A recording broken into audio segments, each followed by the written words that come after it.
Hi guys.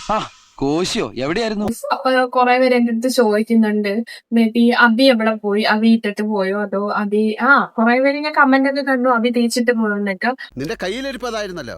But Abi ഒരു ഫ്രോഡായിരുന്നു guys. നീ അന്ന് നോവിച്ച് വിട്ടതൊരു പാമ്പിനെയാടാ. അത് ഞാൻ പിന്നെയാണ് മനസ്സിലായത്. ഞാനും വിഷ്ണുവായിട്ട് ബ്രേക്കപ്പ് ആവാൻ വേണ്ടി അവൻ കൊറേ കിടന്നിട്ട് ഇതിന് ഇൻവോൾവ് ആയിട്ടുണ്ടായിരുന്നു.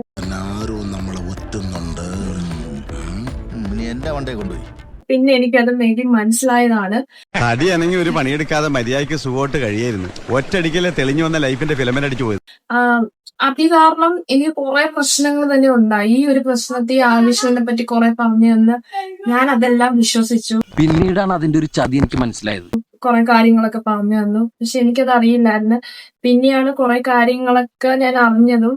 പിന്നെ നിങ്ങളൊക്കെ വിചാരിക്കുന്നുണ്ടാവുമല്ലോ, അന്ന് ഇവൻ കാരണം ഞാനും വിഷ്ണുവിന്റെ ബ്രേക്കപ്പിന്റെ ഒരു സിറ്റുവേഷൻ എത്തി.